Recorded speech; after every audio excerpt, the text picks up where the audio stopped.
मेरे प्रियो, परमेश्वर के महान और अद्भुत अनुग्रह से एक बार फिर से हमारे जीवनों के अंदर प्रभु ने ये समय प्रदान कर दिया है कि हम उसके वचन से सीखने जा रहे हैं, उसके वचन से जानने जा रहे हैं। और जैसा कि मैंने कल शाम को आपको कहा था और आज सुबह भी आपको कहा था कि आज शाम को मैं पवित्र आत्मा के जो 9 वरदानों के बारे में पौलुस ने वचन के अंदर बताया है, उनके ऊपर प्रचार करूंगा। और एक एक वरदान जो पौलुस के द्वारा बताया गया है, हम उस एक एक वरदान को समझने का प्रयास करेंगे कि कैसे वो वरदान एक विश्वासी के जीवन के अंदर काम करते हैं, ऑपरेट होते हैं। और हो सकता है कि उन 9 वरदानों में से कई सारे वरदान आपके पास हों, लेकिन आपको समझ में ही नहीं आ रहा हो कि आपने पवित्र आत्मा के वरदानों को पाया है। और आज भी आप बस प्रार्थना ही कर रहे हैं कि प्रभु अपने पवित्र आत्मा के वरदान मुझको प्रदान कर। आप प्रचारकों के सामने जा करके खड़े हुए हैं, हाथ रखवा करके प्रार्थनाएं करवा रहे हैं कि प्रभु मुझको पवित्र आत्मा का वरदान दे। लेकिन यह भी हो सकता है कि पवित्र आत्मा के वरदान पहले से ही आपके पास हो और आपको पता तक ना हो। तो मेरा आज का संदेश थोड़ा लंबा है, क्योंकि 9 के 9 वरदान मैं आपको विस्तार से बताऊंगा। समय से मुझको खत्म करना है अपने संदेश को, तो मैं ज्यादा भूमिका नहीं बनाऊंगा। हम सीधा परमेश्वर के वचन के अंदर जाएंगे और कुछ वचनों को हम पहले पढ़ लेते हैं, वहां से हम अपने आज के इस संदेश की बुनियाद को डालेंगे और फिर हम आगे बढ़ेंगे। कुरिन्थियों की पहली पत्री, उसका 12 अध्याय 7 से लेकर 11 पद आपके सामने पढ़ रहा हूं। पहला कुरिन्थियों उसका 12 अध्याय 7 से लेकर 11 वचन, यहां पर पौलुस ने क्या लिखा है। वरदान तो कई प्रकार के हैं, परंतु आत्मा एक ही है। और सेवा भी कई प्रकार की है, परंतु प्रभु एक ही है। और प्रभावशाली कार्य कई प्रकार के हैं, परंतु परमेश्वर एक ही है, जो सब में हर प्रकार का प्रभाव उत्पन्न करता है। परंतु सबके लाभ पहुंचाने के लिए हर एक को आत्मा का प्रकाश दिया जाता है, क्योंकि एक को आत्मा के द्वारा बुद्धि की बातें दी जाती हैं और दूसरे को उसी आत्मा के द्वारा ज्ञान की बातें, और किसी को उसी आत्मा से विश्वास और किसी को उसी एक आत्मा से चंगा करने का वरदान दिया जाता है। फिर किसी को सामर्थ के काम करने की शक्ति, और किसी को भविष्यवाणी की, और किसी को आत्माओं की परख, और किसी को अनेक प्रकार की भाषा, और किसी को भाषाओं का अर्थ बताना। परंतु ये सब प्रभावशाली कार्य वही एक आत्मा करवाता है, और जिसे जो चाहता है वह बांट देता है। परमेश्वर के वचन से आज की शाम हम इन्हीं वचनों के ऊपर अपना ध्यान केंद्रित करेंगे और एक एक वरदान जो पवित्र आत्मा का बताया गया है पौलुस के द्वारा, उसको समझने का प्रयास करेंगे। और जैसा कि मैंने कल शाम को भी आपको कहा था कि आज हमारे समय में इतने भरमाने वाले कलीसियाओं के अंदर और मसीहत के अंदर आ गए हैं, जो झूठी झूठी शिक्षाएं मसीहों के अंदर फैला रहे हैं, विश्वासियों को भरमा रहे हैं। और सबसे ज्यादा झूठी शिक्षाएं जो आज फैलाई जा रही हैं मसीहों में, विश्वासियों में, वो पवित्र आत्मा को लेकर के ही फैलाई जा रही हैं। और पवित्र आत्मा को लेकर के एक बड़ा विवाद जो है वो इन झूठे प्रचारकों ने, भरमाने वालों ने उत्पन्न कर दिया है। पवित्र आत्मा के बारे में ऐसी बातों को सिखाया जा रहा है भारत में, भारत के बाहर भी, जिसके बारे में बाइबल में कुछ भी नहीं लिखा हुआ है। और मैंने कल आपको कहा कि पवित्र आत्मा जो है वो कलीसिया का बॉस बना करके भेजा गया है, वो कलीसिया का नौकर नहीं है। और मैं अक्सर इस बात को कहता हूं कि जिसने पवित्र आत्मा को कभी पाया नहीं, जिसने पवित्र आत्मा को कभी चखा नहीं, वो कभी भी पवित्र आत्मा के बारे में नहीं बता सकता है। मैं अमेरिका जाऊं और अमेरिका जा करके वहां से एक कोल्ड ड्रिंक खरीद करके लाऊं आप सबको पिलाने के लिए, और उसके बाद मैं एक मेज के ऊपर, एक टेबल के ऊपर वो कोल्ड ड्रिंक रख दूं और आप सबको बुलाऊं और मैं कहूं कि ये कोल्ड ड्रिंक मैं अमेरिका से लेकर के आया हूं या इज़राइल से लेकर के आया हूं या यरूशलेम से लेकर के आया हूं, अब आप बिना इसको पिए, बिना इसको चखे मुझे इसका स्वाद बताइए कि इसका स्वाद कैसा होगा। अब यदि वो कोल्ड ड्रिंक जो है, यदि वो कोला के कलर की होगी तो आप सोचेंगे ये शायद थम्स अप या पेप्सी या कोका कोला के स्वाद की होगी। यदि ऑरेंज, नारंगी कलर की दिखाई देगी तो आप सोचेंगे शायद मिरिंडा या फेंटा जैसे स्वाद की होगी। यदि लिम्का जैसी दिखाई देगी तो आप सोचेंगे कि ये पास्टर जी लिम्का जैसे स्वाद की होगी। लेकिन आप कभी भी उसका प्रॉपर स्वाद जो है वो मुझको नहीं बता पाएंगे। क्यों? जब तक आप उसको चखेंगे नहीं, आप कभी भी उसका प्रॉपर स्वाद नहीं बता पाएंगे। उसी प्रकार से जिसने पवित्र आत्मा कभी पाया नहीं, जिसने अन्य अन्य भाषा का वरदान कभी पाया नहीं, जिसने पवित्र आत्मा का स्वाद कभी चखा ही नहीं, वो कैसे पवित्र आत्मा के बारे में आपको बता सकता है? तो वो सिर्फ आपको भरमा सकता है, सिर्फ आपको भरमाएगा, क्योंकि उसको पता ही नहीं है कि पवित्र आत्मा क्या है। और आज ऐसे ऐसे लोग पवित्र आत्मा के बारे में बता रहे हैं जिनके खुद के जीवन पाप के अंदर डूबे हुए हैं, तबाह बर्बाद हो रखे हैं। पत्नियों से, उनकी पत्नियों से तलाक के केस कोर्ट के अंदर चल रहे हैं। पत्नियों ने इल्जाम लगाया हुआ है ऐसे सेवकों पर कि व्यभिचार करते हुए मैंने रंगे हाथों इसको पकड़ा है। ऐसे ऐसे लोग आपको पवित्र आत्मा के बारे में सिखा रहे हैं। और इसीलिए कल मैंने आपको कहा, आपको वो बात चुभ गई होगी, मैंने आपको कहा कि आप किसी भी प्रचारक को फॉलो करते हैं, फॉलोअर हैं तो सही है, कोई बात नहीं, लेकिन चमचे और चमचियां कभी भी ना बने। जाने उस प्रचारक के बारे में कि उसका पारिवारिक जीवन कैसा है, उसका अपनी पत्नी के साथ संबंध कैसा है। यूट्यूब के ऊपर आकर के तो कोई भी हीरो बन जाएगा, उसकी पत्नी के साथ कैसा संबंध है, उसकी पत्नी ने कहीं उसके ऊपर व्यभिचार के आरोप तो नहीं लगाए हुए हैं, और अगर लगाए हुए हैं तो आप गलत प्रचारक को फॉलो कर रहे हैं। पौलुस ने कहा प्रभु के सेवक जो होते हैं वो दो रंगी, पियक्कड़, व्यभिचारी ये नहीं होने चाहिए। लेकिन आज पवित्र आत्मा के बारे में गलत गलत बातें जो हैं वो सिखाई जा रही हैं, क्योंकि जिसने खुद पवित्र आत्मा नहीं पाया वो आपको पवित्र आत्मा के बारे में कभी बता भी नहीं पाएगा। और यहां पर पौलुस ने इन वचनों में एक बहुत महत्वपूर्ण बात बोली है।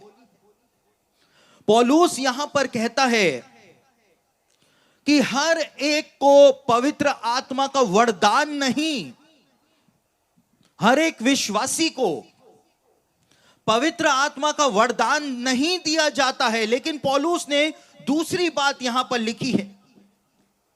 यहां पर 7वें वचन के अंदर पौलुस कहता है 12:7 में, परंतु सबके लाभ पहुंचाने के लिए हर एक को आत्मा का प्रकाश दिया जाता है।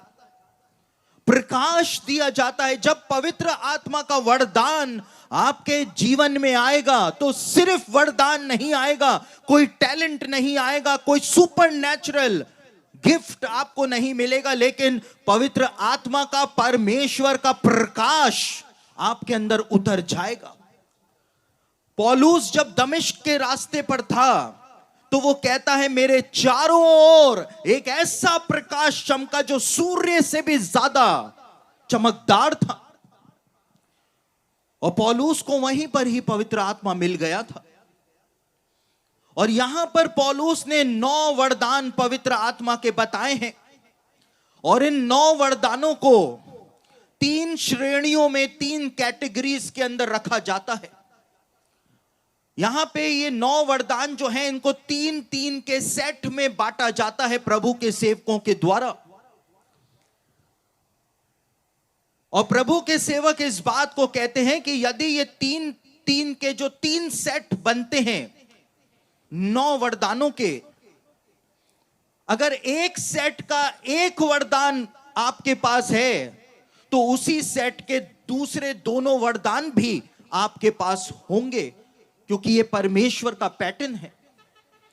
और पहले प्रकार के वरदान जो हैं उनको रेविलेशन गिफ्ट्स कहा जाता है, प्रकाशन के वरदान कहा जाता है, जो कि सबसे उच्च कोटि के वरदान पौलुस ने बताए हैं। और इन वरदानों की कैटेगरी में मैं एक एक वरदान को खोल के बताऊंगा, आप हैरान हो जाएंगे कि पौलुस ने क्या बताया है। लेकिन पहले कुछ बातें मैं आपके सामने साफ कर दूं। पहले प्रकार के वरदान जो हैं उनको रेविलेशन गिफ्ट्स यानी प्रकाशन के वरदान कहा जाता है, जो कि सबसे उच्च कोटि के वरदान पौलुस ने बताए हैं।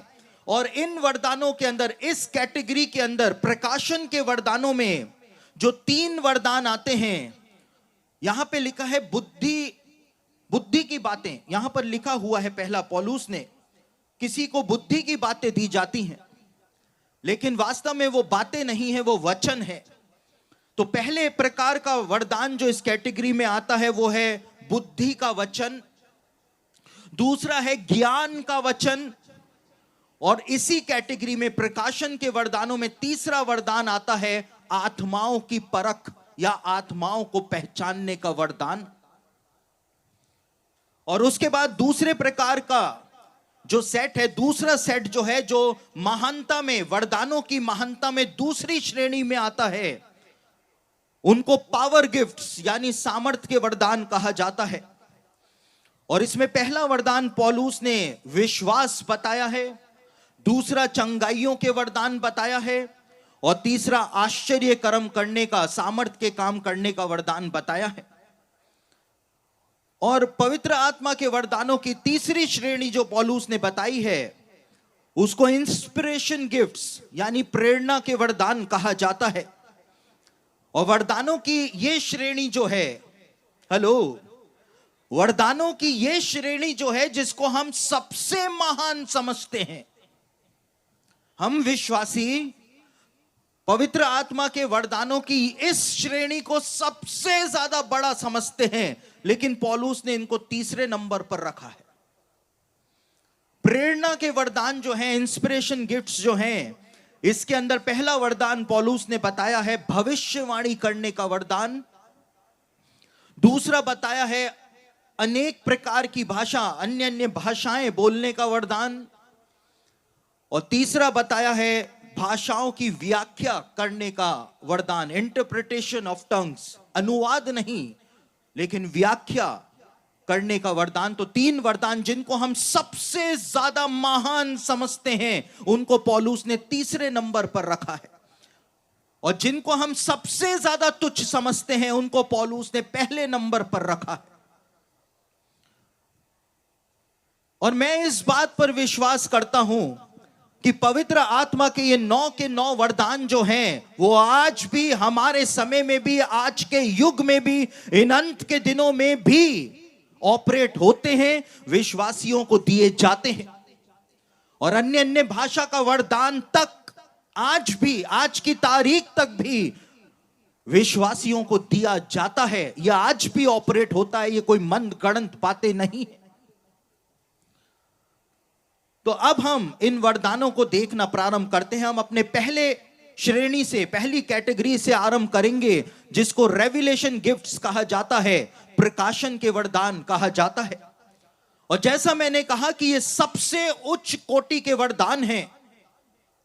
बाइबल में पुराने नियम के जो भविष्यवक्ता हुआ करते थे उनके पास ये प्रकाशन के वरदान हुआ करते थे। ये प्रकाशन के वरदान जो हैं, जिसमें बुद्धि का वचन, ज्ञान का वचन और आत्माओं को पहचानने का वरदान जो दिया जाता है, इसके द्वारा परमेश्वर कुछ सुपर नेचुरल इंफॉर्मेशन, कुछ सुपर नेचुरल बातें अपने दास या दासी के ऊपर प्रकट करता है जो अन्य किसी भी जरिए से नहीं जानी जा सकती है। परमेश्वर कुछ ऐसी बात बताता है जो आंखों से नहीं देखी होती है, जो कानों से सुनी नहीं होती है।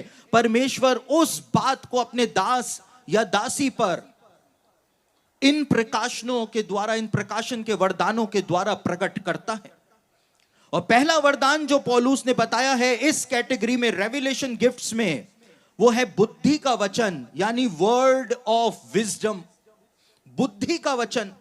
ये बुद्धि का वरदान नहीं है, हेलो, ये बुद्धि का वरदान नहीं है कि आप बहुत होशियार हो जाएं।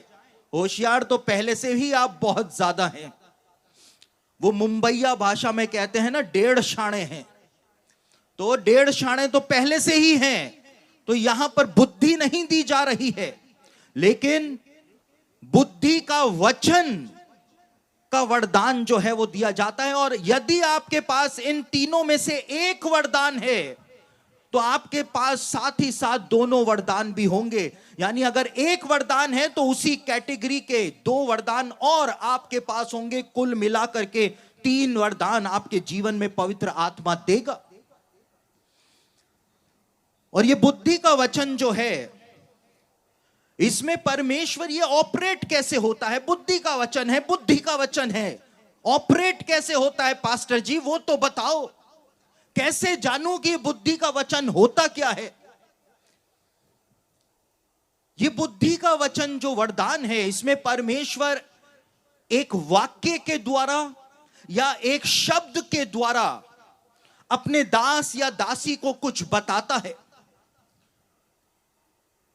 और परमेश्वर जो कुछ भी बताता है एक शब्द के द्वारा या एक वाक्य के द्वारा, वो हमेशा भविष्य से संबंधित होता है। भविष्य में क्या होने जा रहा है वो परमेश्वर अपने दास, अपनी दासी पर प्रकट करता है, रिवील करता है, एक वचन के द्वारा या एक वाक्य के द्वारा।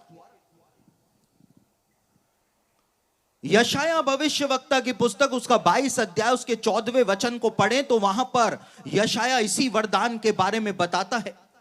यशाया इस बात को कहता है, यशाया 22:14 में, कि सेनाओं के यहोवा ने पास आकर मेरे कान में कहा और अपने मन की बात प्रकट की। बाइबल के भविष्यवक्ताओं के पास ये वरदान थे। परमेश्वर एक शब्द बोलता है, ये एक बात बोलता है जो फ्यूचर से, भविष्य से संबंधित होती है और अपने मन की इच्छा को प्रकट करता है। भजन संहिता उसका 32 अध्याय, उसके 8वें वचन को पढ़ें तो भजन संहिता उसका 32 अध्याय, उसके 8वें पद के अंदर लिखा हुआ है कि मैं तुझे बुद्धि दूंगा और जिस मार्ग पर तुझको चलना है, फ्यूचर के लिए, भविष्य के लिए जिस मार्ग पर तुझे चलना है उसमें तुझे लेकर के चलूंगा। मैं तुझे बुद्धि दूंगा, बुद्धि का वचन दूंगा। इसका एक उदाहरण यदि हम देखें तो बाइबल में हम नूह का उदाहरण देख सकते हैं। परमेश्वर ने नूह को बुद्धि का वचन दिया। परमेश्वर ने नूह को कहा कि जहाज बना अपने और अपने परिवार के लिए, क्योंकि जल प्रलय आने वाला है। परमेश्वर ने बस इतना सा कहा। अब जल प्रलय कब आएगी, कैसे आएगी, क्या होगा, परमेश्वर ने कुछ भी नहीं बताया। लेकिन भविष्य में जो होने जा रहा है उस मनसा को परमेश्वर ने एक वचन के द्वारा या एक वाक्य के द्वारा नूह के ऊपर प्रकट कर दिया था। यह बुद्धि का वचन होता है जो भविष्य से संबंधित होता है।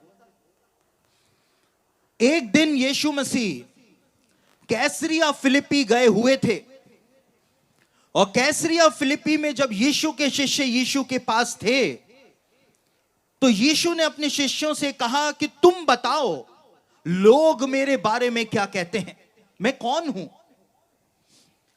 तो किसी चेले ने कहा कि प्रभु जी, कुछ लोग कहते हैं कि आप यूहन्ना बपतिस्मा देने वाले हो, क्योंकि यूहन्ना बपतिस्मा देने वाला आपके रूप में वापस आ गया है।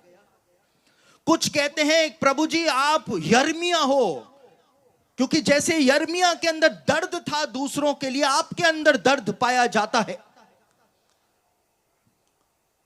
कुछ कहते हैं प्रभु जी कि आप कोई पुराने भविष्यवक्ता हो जो वापस आ गए हो। तो यीशु ने कहा, ये सब तो लोग मेरे बारे में कहते हैं, तुम मेरे बारे में क्या कहते हो, मैं कौन हूं? तो कोई चेला नहीं, लेकिन पतरस बीच में से निकल करके आया और पतरस ने कहा कि तू जीवते परमेश्वर का पुत्र मसीह है। और यीशु ने पतरस को कहा कि मांस और लहू ने नहीं, लेकिन मेरे पिता ने जो स्वर्ग में है ये बात तेरे ऊपर जाहिर की है। परमेश्वर ने बुद्धि का वचन पतरस को दिया था, जिससे वो यीशु मसीह को पहचान पाया कि ये ही जीवते परमेश्वर का पुत्र है, मसीह है। पतरस को वो बुद्धि का वचन मिला था। 2017 में सितंबर, ये डेट याद रखें, सितंबर 2017 में मैं महाराष्ट्र के अंदर एक जगह पर प्रचार करने गया हुआ था। गढ़चिरोली नाम की एक जगह है महाराष्ट्र में, नागपुर के पास। और गढ़चिरोली के अंदर जब मैं प्रचार करने गया हुआ था और मैं मेरे होटल के कमरे के अंदर था, मैं अकेला था, मेरे साथ कोई भी नहीं था। और जिस समय मैं शाम को मुझको क्या संदेश देना है, बोलना है, मैं उसके ऊपर मनन कर रहा था। और मैं अपने होटल के कमरे के अंदर घूम घूम करके मनन कर रहा था कि शाम को मुझको क्या संदेश देना है। और जब मैं ऐसे घूम घूम करके होटल के कमरे में सितंबर 2017 में गढ़चिरोली में जब परमेश्वर के वचन के ऊपर मनन कर रहा था, तो अचानक से ही पवित्र आत्मा ने बुद्धि का वचन मुझको दिया। और पवित्र आत्मा ने एक वाक्य मुझको बोला जो क्लियर कट था। पवित्र आत्मा ने कहा कि तू पैसे जमा करना शुरू कर दे। क्यों कर दे? क्या होने वाला है? क्या मुसीबत आने वाली है? क्या करना है? क्यों करना है? कुछ नहीं बताया। पैसे जमा करना शुरू कर दे, क्योंकि 2017 तक जितना भी दान हमारे पास आता था, जितने भी लोग हमको दसवांश दिया करते थे हमारी सेवकाई को, वो सारा का सारा हम प्रभु की सेवा में लगा दिया करते थे, कुछ भी नहीं बचाते थे। और मैंने तुरंत अपनी पत्नी को फोन किया, मैंने कहा पवित्र आत्मा ने मुझको ये बात बोली है, तो हमको शायद हमने अपनी अटकलें लगाई, शायद ऐसा हो सकता है, वैसा हो सकता है। तो हमने थोड़े पैसे जमा करने शुरू करे, लेकिन जैसे जैसे समय बीतता गया मैं उस बात को भूल गया। उसके सही 1 साल के बाद सितंबर 2017 में यह बुद्धि का वचन पवित्र आत्मा ने मुझे दिया था। उसके सही 1 साल के बाद सितंबर 2018 में एग्जैक्ट उसी तारीख को मैं नागपुर में जीसस कॉल्स की सभा में प्रचार करने गया हुआ था। और जब मेरी पत्नी बाथरूम में थी होटल के कमरे में, और जब मैं होटल के कमरे में वचन के ऊपर मनन कर रहा था एक बार फिर से, तो पवित्र आत्मा ने वापस से बुद्धि का वचन मुझको दिया। और पवित्र आत्मा ने फटकार लगाई। पवित्र आत्मा ने कहा, मैंने तुझसे कहा था कि तू पैसे जमा करना शुरू कर दे, लेकिन तूने मेरी बात नहीं मानी। और आगे कुछ भी नहीं बोला। मैंने मेरी पत्नी से कहा कि पवित्र आत्मा किसी बात को लेकर के हद से ज्यादा गंभीर हो रखा है और मैं उस बात को नहीं समझ पा रहा हूं। लेकिन मैं समझ गया कि कुछ ना कुछ बात तो जरूर है। और सितंबर 2018 के बाद से हमने पैसे जमा करने शुरू करे। क्यों करने हैं नहीं बताया, क्योंकि बुद्धि का वचन है, एक वाक्य या एक शब्द में प्रदान किया जाता है। और मेरे प्रियो, मैं आपको बताऊं कि सितंबर 2018 में जब पवित्र आत्मा ने गंभीरता से इस बात को बोला, और जैसे ही 2019 खत्म हुआ और 2020 आया, मार्च 2020 से पूरी दुनिया के अंदर कोरोना वायरस फैल गया और पूरी दुनिया के अंदर लॉकडाउन लग गया, सब कुछ बंद हो गया। पवित्र आत्मा को पता था कि हमारा जीवन जो है वो पूरी तरह से परमेश्वर के ऊपर निर्भर है, हम परेशान हो जाएंगे। इसलिए पहले से ही पवित्र आत्मा ने तैयारी करानी शुरू कर दी थी कि पैसे जमा करना शुरू कर दे, क्योंकि ऐसे कठिन दिन आने वाले हैं कि दुनिया बंद हो जाएगी। फ्यूचर से रिलेटेड, भविष्य से संबंधित जो बात होती है उसको परमेश्वर अपनी मनसा को जाहिर करता है बुद्धि के वचन के द्वारा। एक ऐसी इंफॉर्मेशन परमेश्वर देता है जिसको किसी भी माध्यम से, किसी भी दूसरे तरीके से जाना नहीं जा सकता है। 2018 के अंदर मैं जमशेदपुर में प्रचार कर रहा था। बहुत बड़ी वो सभा थी, हजारों लोग वहां पर मौजूद थे। और तीसरे दिन शाम की जो कि अंतिम सभा थी, जब मैं प्रार्थना कर रहा था तो वहां पर पवित्र आत्मा ने अचानक से ही मुझे बुद्धि का वचन दिया और पवित्र आत्मा ने कहा कि जॉन नाम का एक शराबी यहां पर बैठा हुआ है। और उस जॉन नाम के शराबी के बारे में मैं आपको बताऊं तो जमशेदपुर के अंदर जो मसीही लोग हैं उनमें सबसे ज्यादा बदनाम शराबी वो ही माना जाता था। पूरा शहर जानता है कि जॉन शराबी कौन है। और पवित्र आत्मा ने कहा कि वो यहां पर बैठा हुआ है और पवित्र आत्मा ने कहा कि मैं उसको बुला रहा हूं। और जैसे ही मैंने इस बात को बोला कि जॉन तुझको पवित्र आत्मा बुला रहा है, तो जॉन ने भागना शुरू कर दिया कि मैदान छोड़ करके भाग जाए। बुद्धि का वचन आया, पवित्र आत्मा ने कहा जॉन मैदान छोड़ करके भाग रहा है। मैंने इस बात को बोल दिया तो जॉन वहीं पर ही उछल करके गिर गया, वहीं पर ही जमीन पर लौटने लग गया और उसी समय उसका जीवन परिवर्तित हो गया। आज जमशेदपुर के लोगों के लिए एक गवाही है कि जॉन शराबी जो था उसका जीवन पूरी तरह से बदल चुका है, एक विश्वासी बन चुका है। कुछ ऐसी सूचना, कुछ ऐसी बात जो अन्य किसी भी माध्यम से जानी नहीं जा सकती है, परमेश्वर बुद्धि के वचन के द्वारा, एक वाक्य, एक शब्द के द्वारा जाहिर कर देता है। यही वो वरदान है जिसको पौलुस ने बुद्धि का वचन कहा है। और यह भविष्यवाणी करने का वरदान नहीं है। कभी कभी लोगों को बुद्धि का वचन मिलता है और वो अपने नाम के आगे प्रॉफिट लगा लेते हैं। प्रॉफिट, एक तो ये प्रॉफिटों ने अलग बेड़ा गर्क करा हुआ है मसीहत का। इज़राइल के अंदर, इज़राइल के ऊपर जब दंड आया, यहूदियों के ऊपर जब दंड आया, परमेश्वर का भयानक दंड आया, आज भी वो दंड चल रहा है।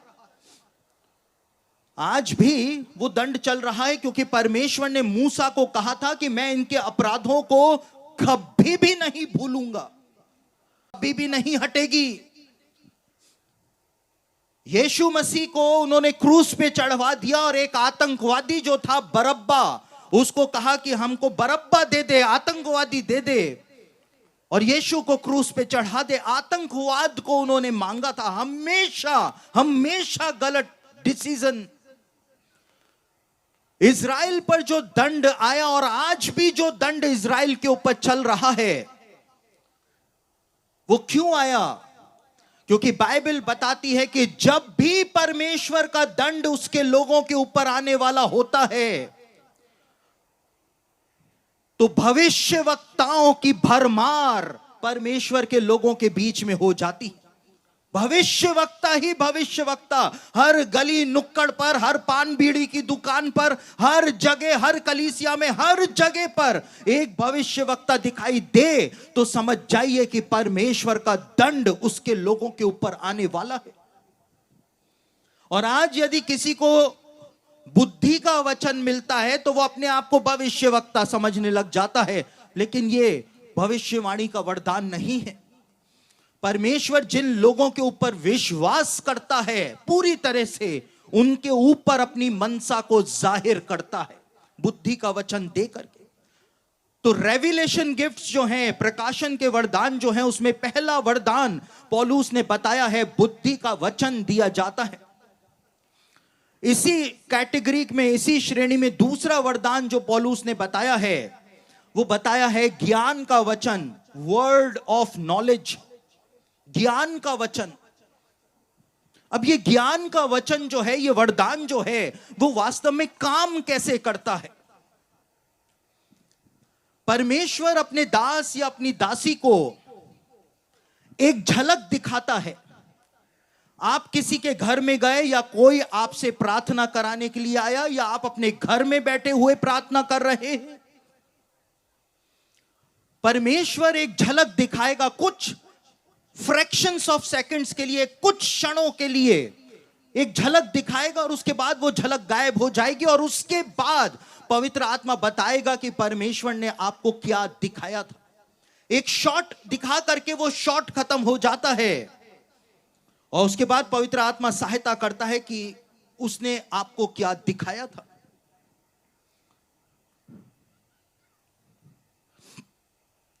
यदि कोई किसी समस्या में है और यदि वो आपके पास प्रार्थना कराने आता है, आप उसके लिए प्रार्थना कर रहे हैं, अचानक से ही पवित्र आत्मा आपको कुछ दिखाएगा, परमेश्वर कुछ दिखाएगा और पवित्र आत्मा तुरंत आपको बता देगा कि आपने क्या देखा था। मैं जमशेदपुर के अंदर था आज से कई साल पहले, और वहां पर जब रविवार की आराधना थी बैप्टिस्ट चर्च में, तो रविवार की आराधना मैंने बैप्टिस्ट चर्च के अंदर ली और उसके बाद जब लोग कलीसिया से निकल रहे थे तो मैं और उस कलीसिया के पास्टर साहब दरवाजे के ऊपर खड़े हुए थे, द्वार पर खड़े हुए थे और सबसे हाथ मिला रहे थे। तो एक बहन जो थी वो मेरे पास आई और उसने कहा कि मैं रांची से आई हूं पास्टर साहब, 16 साल हो गए मेरी शादी को, मुझको संतान नहीं हुई, आप मेरे लिए प्रार्थना कर दो। और जैसे ही मैं उसके लिए प्रार्थना कर रहा था तो अचानक से ही ये ज्ञान का वचन जो था, उस वरदान ने काम किया और परमेश्वर ने एक शॉट दिखाया, एक दृश्य दिखाया और उसके बाद पवित्र आत्मा ने बताया कि मैंने क्या देखा था। एक झलक दिखाई देती है, बस एक झलक, और उसके बाद वो खत्म हो जाती है। और पवित्र आत्मा ने मुझे दिखाया, ज्ञान का वचन क्या दिया, मुझको मोर ही मोर के पंख दिखाए। परमेश्वर ने मोर के पंख दिखाए और उसके बाद पवित्र आत्मा ने मुझको कहा कि इसके घर में मोर के ये पंख रखे हुए हैं, इसलिए इसको 16 सालों से संतान उत्पन्न नहीं हुई है। और मैंने मेरी प्रार्थना को बीच में ही रोक दिया। मैंने कहा, बहन क्या आपके घर में मोर के पंख रखे हुए हैं? तो उसने कहा, नहीं पास्टर जी।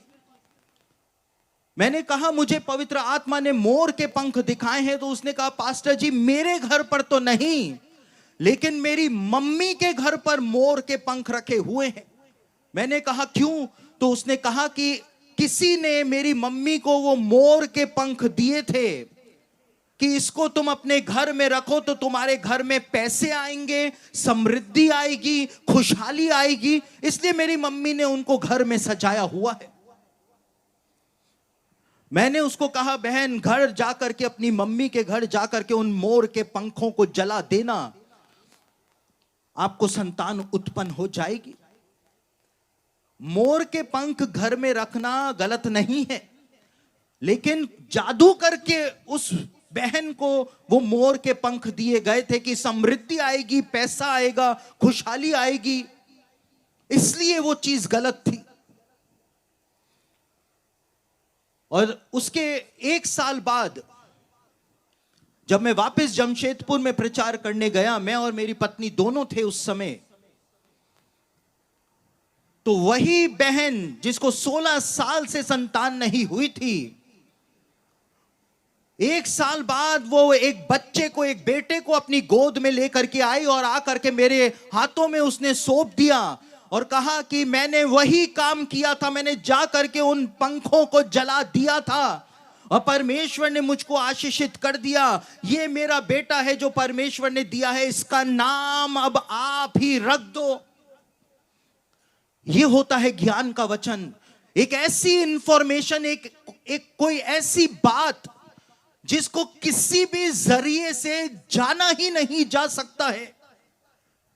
रीजन क्या है, कारण क्या है इसकी परेशानी का, ये क्यों परेशान है 16 सालों से, कहां पर रुकावट आ रही है। ना तो शरीर में परेशानी है, ना इसके पति को कोई परेशानी है, तो परेशानी कहां पर है। वो सिर्फ पवित्र आत्मा ज्ञान का वचन देता है और बता देता है। कभी कभी ये ज्ञान का वचन दर्शन भी हो सकता है। दर्शन के द्वारा भी परमेश्वर उन बातों को बता सकता है। बाइबल में एलीशा के बारे में बताया हुआ है। एलीशा का जो सेवक था गेहजी, वो लालची था, और जब नामान कोढ़ी गिफ्ट्स लेकर के आता है एलीशा के लिए, तो बाइबल के भविष्यवक्ताओं की पहचान हुआ करती थी कि बाइबल के भविष्यवक्ता ना तो रुपया लिया करते थे और ना ही कोई गिफ्ट लिया करते थे। ये बाइबल के भविष्यवक्ताओं की पहचान होती थी। तो एलीशा मना कर देता है कि मैं कोई गिफ्ट नहीं लूंगा, मैं यहोवा का सेवक हूं। लेकिन गेहजी लालची होता है। गेहजी पीछे पीछे भागता है नामान कोढ़ी के और कहता है अल्लाह सारा सामान दे दे, मैं गुरुजी को टिका दूंगा। और एलीशा अपनी गुफा में बैठा होता है, एलिया की गुफा जो कि कारमेल पर्वत पर पाई जाती है आज भी। और उस गुफा के अंदर जब एलीशा बैठा होता है, तो वहीं पर ही बैठे बैठे परमेश्वर एलीशा को एक शॉट दिखा देता है कि गेहजी क्या कर रहा है। और जैसे ही गेहजी आता है तो एलीशा उसके ऊपर दंड की घोषणा कर देता है। जब राजा शाऊल को इजराइल का राजा बनाया जाना था, तो शाऊल जो है राजा बनने के लिए तैयार नहीं था और वो भाग जाता है, छुप जाता है इजराइलियों से। अब शाऊल कहां है, उसका राज्य अभिषेक करना है। शाऊल को सब ढूंढ रहे थे, शाऊल कहां है, शाऊल कहां है, किसी को शाऊल नहीं मिल रहा था। लेकिन पहला शमूएल 10 अध्याय 22वां वचन जो है, उसमें बताया है कि परमेश्वर शमूएल को ज्ञान का वचन देता है, वर्ड ऑफ नॉलेज देता है शमूएल को परमेश्वर, और बताता है कि शाऊल वहां पर छुपा हुआ है। और शमूएल कहता है कि वो वहां छुपा हुआ है, उसको निकाल करके लाओ, और उसको पकड़ करके फिर लाया जाता है। ये होता है ज्ञान का वचन। एक शॉट परमेश्वर दिखाता है। मैं इंदौर में था कुछ साल पहले। मैं आपको उदाहरण इसलिए दे रहा हूं ताकि आपको समझ आए कि ये वरदान काम कैसे करते हैं। मैं इंदौर में था कुछ साल पहले, और हमको दिन का दोपहर का भोजन करने के लिए घर में बुलाया गया, और वहां पर हमने भोजन किया। उसके बाद हम बैठ करके बातचीत कर रहे थे, तो घर के अंदर जो बेटा और बहू थे, उन्होंने कहा कि पास्टर साहब, हमने एक नया बिजनेस शुरू किया है और हमने ऊपर घर में ऊपर ही ऑफिस बनाया है, आप चल करके उस ऑफिस में प्रार्थना कर दीजिए। तो मैं और मेरी पत्नी, हम दोनों उनके ऑफिस में गए जो घर की छत पर ही उन्होंने बनाया था। और वहां पर जाकर के जैसे ही मैंने प्रार्थना करनी शुरू करी, तो पवित्र आत्मा ने मुझको ज्ञान का वचन दिया, एक शॉट दिखाया। और क्या शॉट दिखाया कि दोनों पति पत्नी जो हैं, उनके हाथ बंधे हुए हैं, इस प्रकार से बंधे हुए हैं उनके हाथ। और कुछ लोग जो हैं वो तन मन से उनको श्राप दे रहे हैं। और उसके बाद पवित्र आत्मा ने, उस शॉट के बाद पवित्र आत्मा ने कहा कि इस वजह से ही इनको 6 सालों से संतान नहीं हुई है। और मैंने मेरी प्रार्थना को रोक दिया। उसके बाद मैंने कहा आपको 6 साल से संतान क्यों नहीं हुई? तो वो बहुत चक्के रह गए कि इनको कैसे पता चला कि 6 सालों से हमको संतान नहीं हो रही है प्रयास करने के बावजूद। मैंने कहा मुझको पवित्र आत्मा ने ऐसा दिखाया है, आपके हाथ बंधे हुए दिखाए हैं,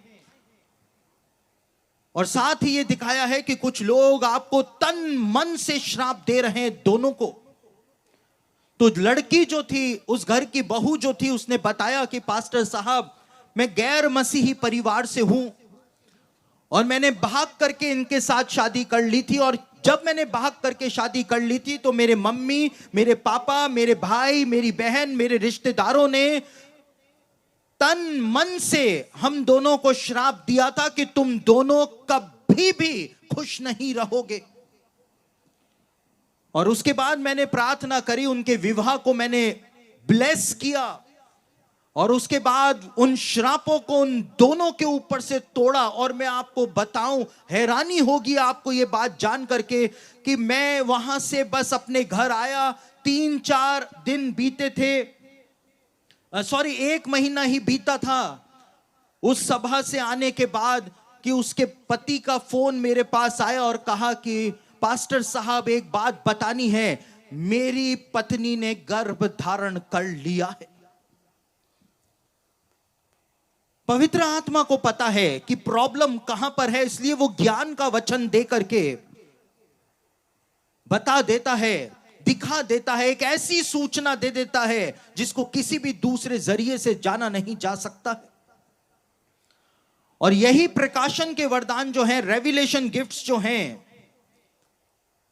इनके अंदर तीसरा गिफ्ट जो पौलुस ने बताया है वो है आत्माओं की परख या आत्माओं को पहचानने का वरदान। और यदि आपके पास ज्ञान के वचन का वरदान है तो आप इस बात को मान के चलिए कि उसी कैटेगरी के ये दोनों वरदान भी आपके पास होंगे ही होंगे। आपके पास ज्ञान के वचन का वरदान भी होगा, बुद्धि के वचन का वरदान भी होगा, और आपके पास आत्माओं की परख करने का वरदान भी होगा ही होगा। क्योंकि अगर उस कैटेगरी का एक वरदान है तो 2 वरदान साथ में आपको दिए जाएंगे। और ये डिजर्निंग ऑफ स्पिरिट्स जो है, आत्माओं की परख का वरदान जो है, ये 3 क्षेत्रों में काम करता है। पहला, परमेश्वर के आत्मा को, पवित्र आत्मा को पहचानने में यह सहायता करता है कि ये जो भविष्यवाणी हो रही है ये पवित्र आत्मा ही करा रहा है या नहीं करा रहा है। ये जो काम हो रहा है इतना जबरदस्त, ये पवित्र आत्मा ही कर रहा है या नहीं कर रहा है, उसको आप पहचान जाएंगे। दुष्ट आत्माओं को पहचानने में यह सहायता करता है कि किस व्यक्ति में कौन सी आत्मा काम कर रही है। इंसानी आत्मा को पहचानने में भी यह सहायता करता है ये वरदान। और पवित्र आत्मा सहायता करता है, आत्मा समझ में आ जाती है कि किस व्यक्ति में कौन सी आत्मा काम कर रही है, चाहे वो व्यक्ति कितना ही चालाक क्यों ना बन ले, लेकिन जिसके पास ये वरदान होता है वो उसकी आत्मा को देख लेता है कि इसके अंदर क्या है। कई बार हमारी सेवकाई के अंदर कई सारे जवान आते हैं और वो आकर के कहते हैं कि पास्टर साहब हम आपके साथ जुड़ करके सेवा करना चाहते हैं, आप हमको अपनी सेवकाई में ले लो। लेकिन कई बार पवित्र आत्मा सीधा बोल देता है कि इसको बिल्कुल भी सेवकाई में मत लेना, इसका इरादा गलत है। आत्माओं की परख का वरदान, कई बार दुष्ट आत्माएं समझ में आ जाती हैं कि इसमें दुष्ट आत्मा है भी या नहीं। आज से कई साल पहले मैं छत्तीसगढ़ में एक जगह पे प्रचार करने गया हुआ था और वहां पर एक बहन को लाया गया जिसमें दुष्ट आत्मा थी। उसका पति बोल रहा था, वो छटपटा रही थी, गिर रही थी, पड़ रही थी। उसको लेकर के आए और मुझसे कहा पास्टर जी प्रार्थना कर दो। मैं उसके लिए प्रार्थना करने लगा, यीशु के नाम से निकल। मेरे प्रियो, मुझको 24 साल हो गए सेवकाई करते हुए, बचपन से सेवकाई कर रहा हूं। 17 साल की उम्र में प्रभु ने मुझको चुन लिया था, तब से सेवकाई कर रहा हूं।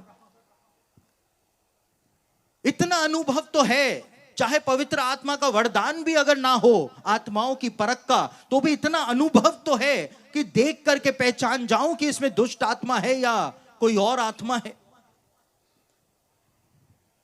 और जब मैं उसके लिए प्रार्थना कर रहा था, मैं यीशु के नाम से कमांड किए जा रहा हूं, उसको आदेश दिए जा रहा हूं कि इसमें से निकल। वो यीशु के नाम से कुछ बात मानने को तैयार ही नहीं हो रही। और वहीं पर ही दिमाग ठनक गया, क्योंकि ऐसा हो ही नहीं सकता है कि दुष्ट आत्मा को यीशु के नाम से कोई आज्ञा दी जाए और वो ना माने। हो ही नहीं सकता है। ये तो पत्थर की लकीर है कि अगर यीशु के नाम से किसी दुष्ट आत्मा को आज्ञा दी जाए तो उसको माननी ही पड़ेगी। लेकिन वो मानने को तैयार नहीं। पवित्र आत्मा ने तुरंत कहा, इसमें दुष्ट आत्मा है ही नहीं, ये नाटक कर रही है। और वो छटपटा रही, लोट रही, चिल्ला रही, थूक रही, नाटकबाजी कर रही। मैं प्रार्थना करते करते उसके पास जाकर के खड़ा हो गया और उसको देखने लग गया। वो खूब ड्रामेबाजी कर रही, और जब वो चिल्ला रही थी, हां हूं फा फू कर रही थी, तो मैंने उसको अचानक से ही कहा, मैंने कहा सिस्टर। तो उसने एकदम से कहा, हां पास्टर जी। मैंने कहा आप खड़े हो जाइए। तो वो खड़ी हो गई और अपना पल्लू अल्लू सब सही करके आराम से खड़ी हो गई। मैंने उसको कहा, सिस्टर आप सही हो गई, दुष्ट आत्मा निकल गई, अब आप घर जाओ। तो उसने कहा, ऐसे कैसे निकल गई? ऐसे थोड़ी ना निकलती है। दुष्ट आत्मा क्यों बोलेगी कि वो दुष्ट आत्मा है? ये तो मजाक हो रहा है। और मैं उसके पति को साइड में लेकर के गया। मैंने उसके पति से कहा कि अपनी पत्नी को डॉक्टर के पास लेकर के जाओ, इसका दिमाग खराब हो रहा है, इसको किसी मानसिक रोगी को दिखाओ, इसमें कोई दुष्ट आत्मा नहीं है। और तब उसका पति उसको डॉक्टर के पास अस्पताल लेकर के गया। पवित्र आत्मा का यह वरदान जो है, वो आत्माओं की परख बता देता है कि कोई दुष्ट आत्मा है ही नहीं, ये नाटक कर रही है। आपको समझ में आ जाएगा कि ये सच्चा भविष्यवक्ता है या ये झूठा भविष्यवक्ता है। इसमें कौन सा आत्मा है? प्रॉफिट वाला आत्मा है या प्रॉफिट वाला आत्मा है? दोनों समझ में आ जाएंगे कौन सा आत्मा काम कर रहा है।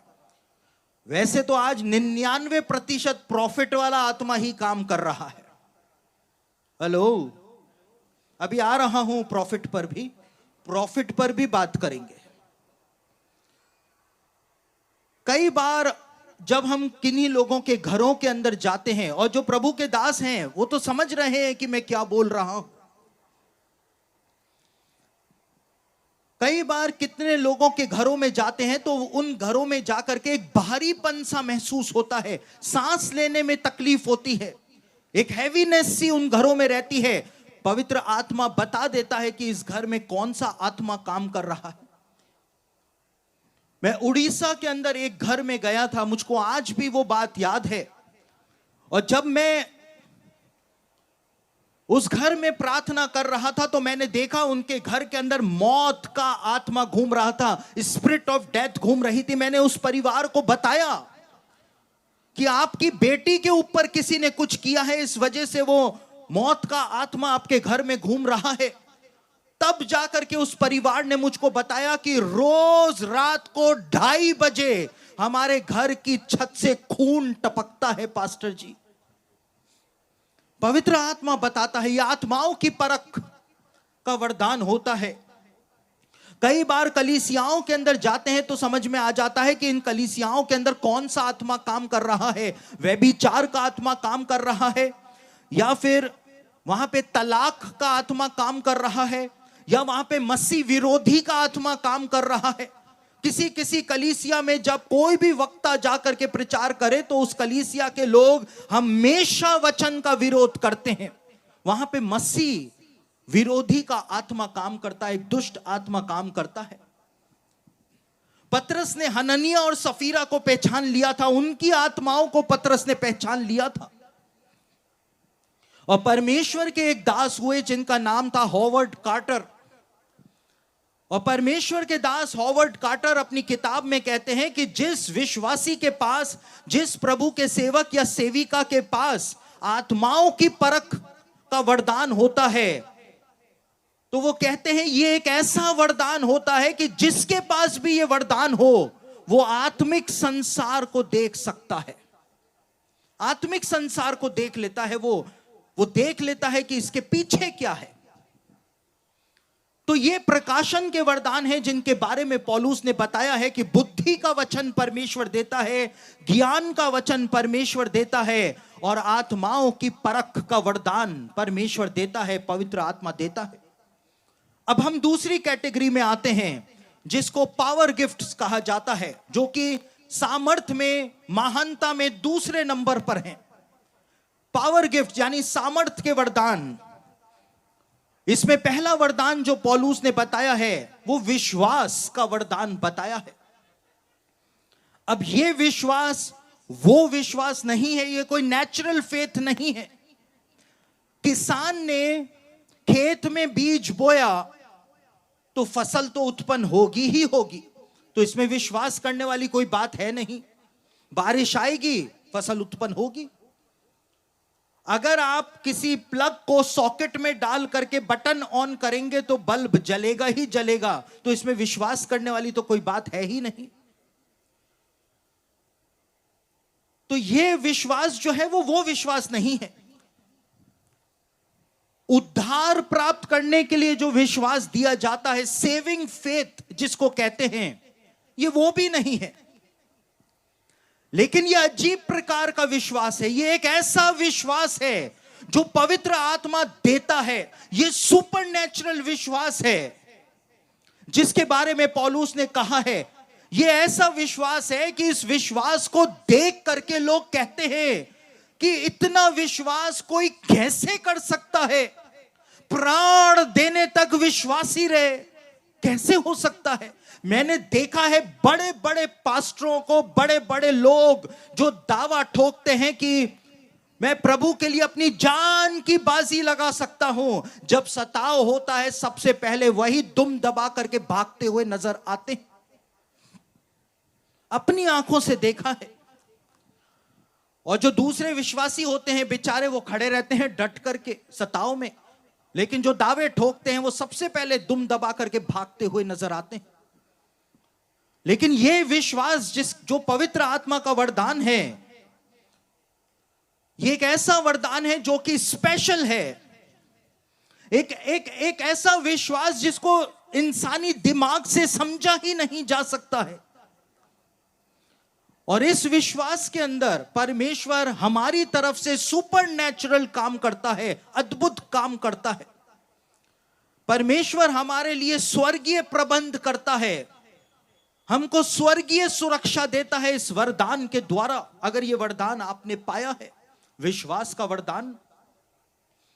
और बाइबल में इसका उदाहरण हम कहां पर देख सकते हैं। शद्रक, मेशक और अबेदनगो जो थे, हमको वहां पर ऐसा वरदान दिखाई देता है कि शद्रक, मेशक और अबेदनगो ने कहा कि चाहे हमारा परमेश्वर हमको बचाए या ना बचाए, हमको आग की भट्टी में फेंक दिया जाए या ना फेंक दिया जाए, लेकिन राजा तेरी मूरत के सामने तो हम नहीं झुकेंगे।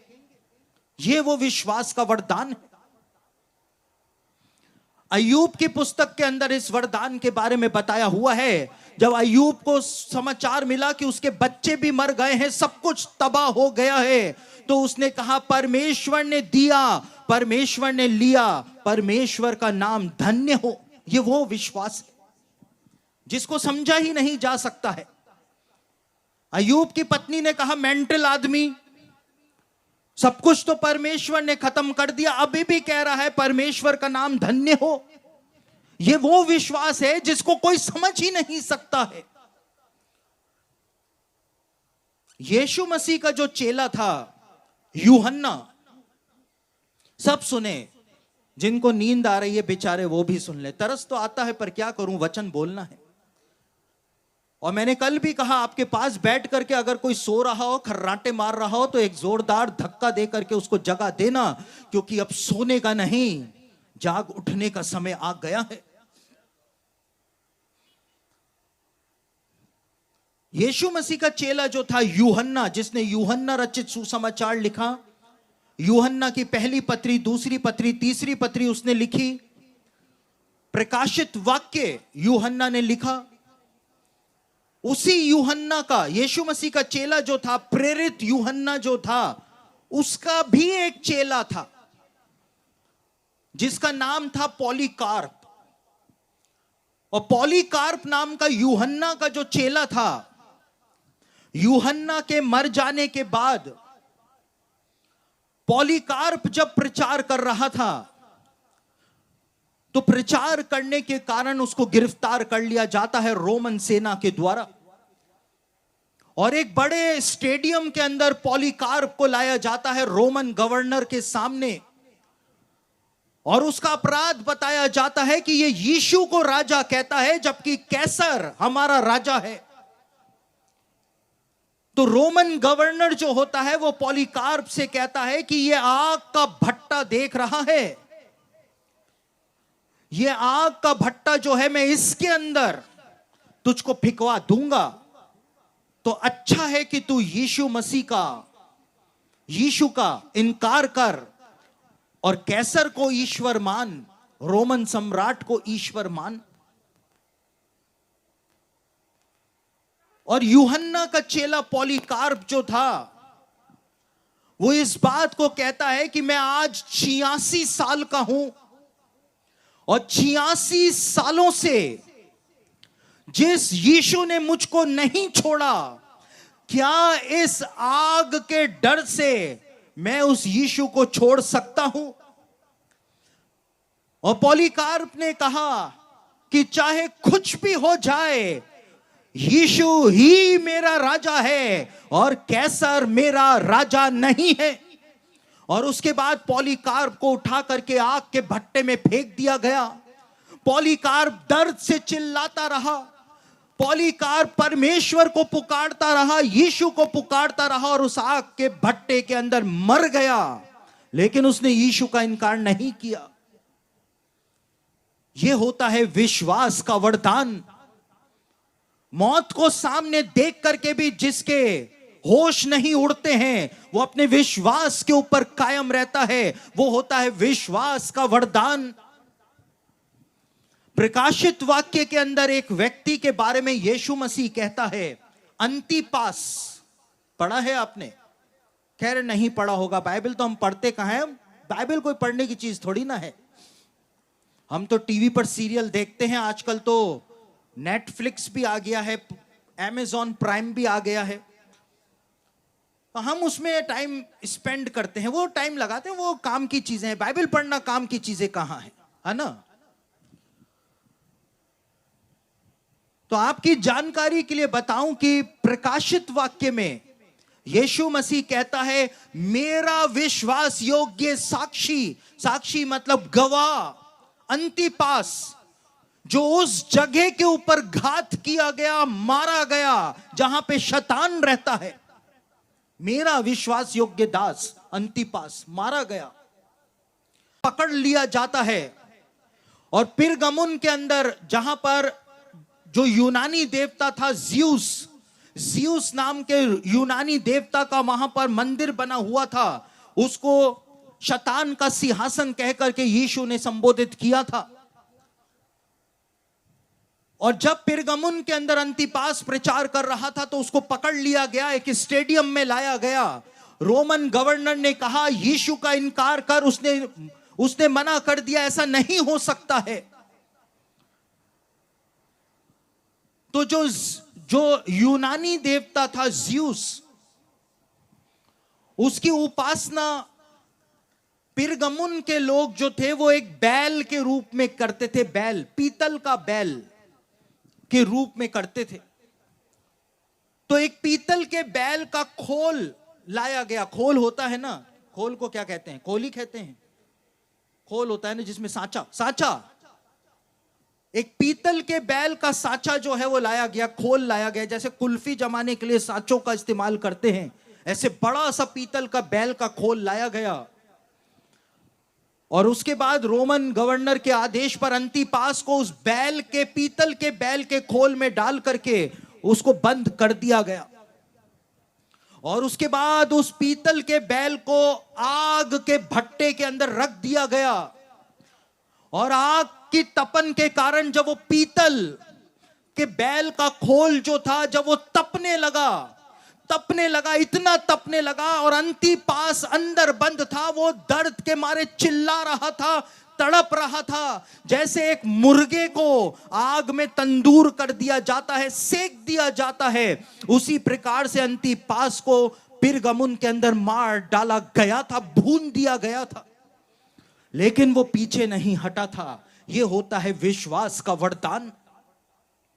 और इसीलिए यीशु कहता है कि मेरा विश्वास योग्य साक्षी अंतिपास उस जगह पर घात किया गया। यह होता है विश्वास का वरदान।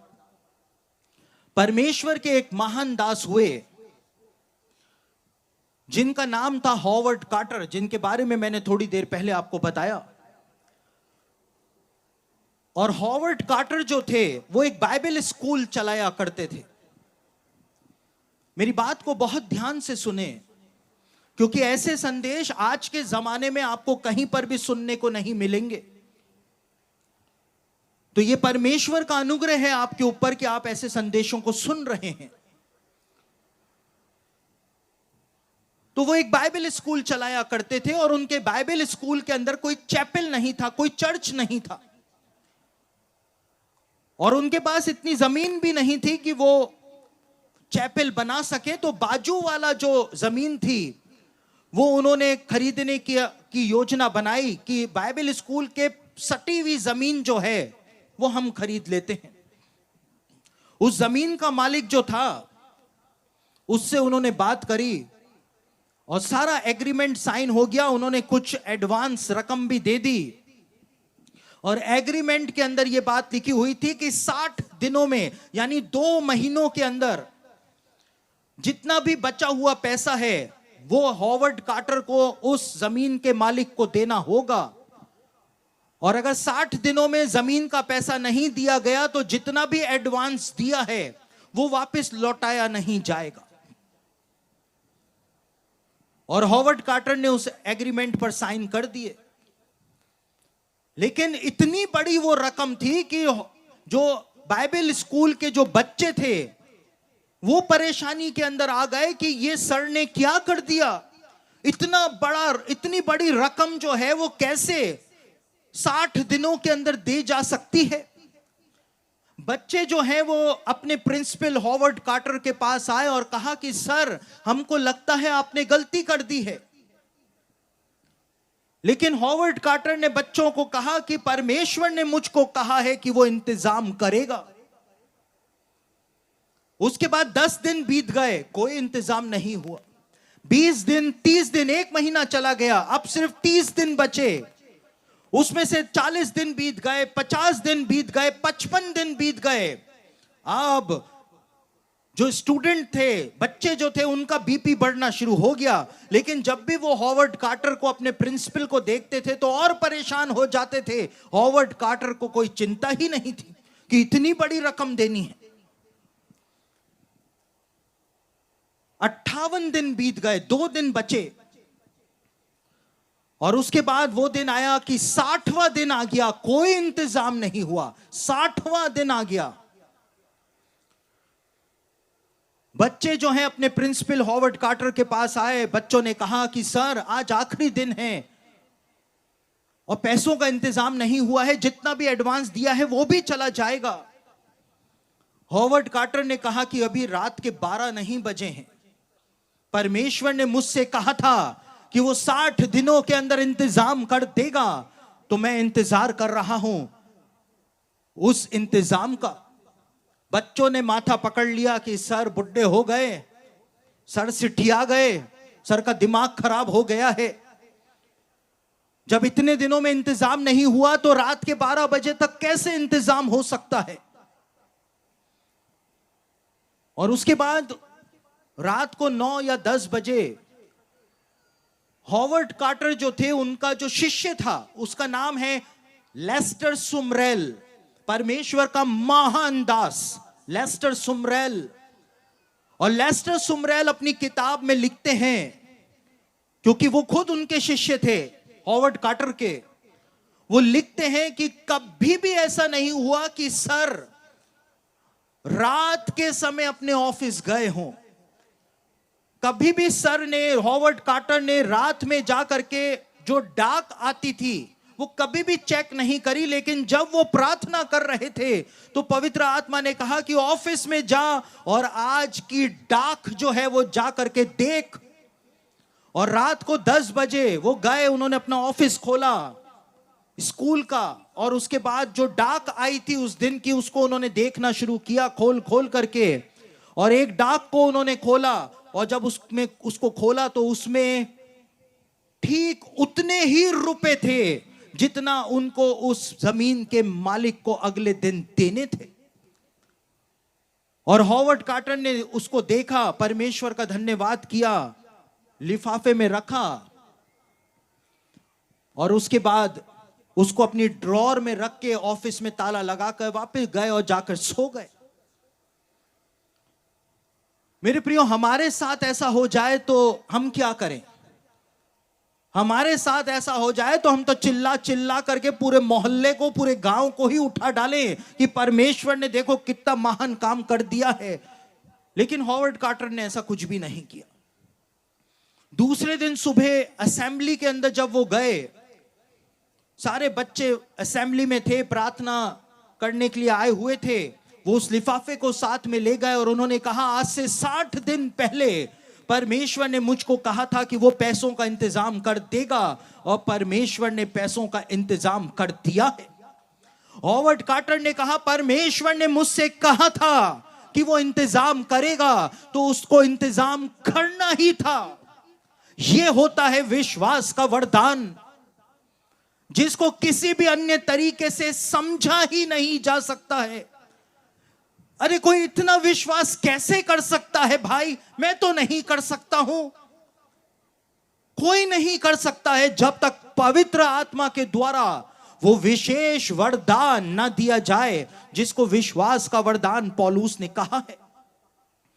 और इन्हीं पावर गिफ्ट्स के अंदर एक और गिफ्ट जो पौलुस ने बताया है, वो बताया है, यहां पर हिंदी की बाइबल में लिखा है चंगाई का वरदान, लेकिन अंग्रेजी बाइबल में पढ़ें तो वहां पर कुछ और लिखा हुआ है।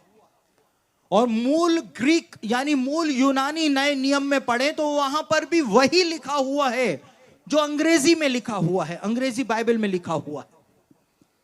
यहां पे हिंदी में लिखा है, गुजराती में क्या लिखा है? चंगाई का वरदान। चंगाई का वरदान तो चंगाई का ओके। तो हिंदी की बाइबल में लिखा है चंगाई का वरदान, लेकिन अंग्रेजी की बाइबल पढ़ें या मूल ग्रीक न्यू टेस्टामेंट पढ़ें तो वहां पर लिखा हुआ है चंगाइयों का वरदान। एक चंगाई नहीं, चंगाइयों का गिफ्ट्स ऑफ हीलिंग। सिर्फ एक बीमारी से चंगाई का वरदान नहीं, गिफ्ट्स ऑफ हीलिंग। और कितनी चंगाइयों के वरदान? दुनिया में जितनी बीमारियां पाई जाती हैं उतने ही चंगाइयों के वरदान पवित्र आत्मा दे देता है। सारी बीमारियों से चंगाइयों के वरदान। और ये एकमात्र ऐसा वरदान है जो कि बहुवचन है, प्लूरल है, बहुवचन में है, चंगाइयों के वरदान है। यीशु मसीह के पास सारी बीमारियों को चंगा करने का वरदान था, लेकिन हर विश्वासी को सारी बीमारियों को चंगा करने का वरदान नहीं दिया जाता है। नहीं दिया जाता है। और क्यों नहीं दिया जाता है? क्योंकि विश्वासियों को घमंड आ जाता है। सारी बीमारियों को चंगा करने का वरदान मिल जाएगा तो विश्वासी घमंड से फूल जाते हैं। परमेश्वर के एक दास हुए जिनका नाम था अलेक्जेंडर डोई। और अलेक्जेंडर डोई जो थे उनको परमेश्वर ने इतने सामर्थ्य के साथ इस्तेमाल किया था कि वो सामर्थ्य जो थी उनके सर में चढ़ गई थी, वो उनको घमंड आ गया था।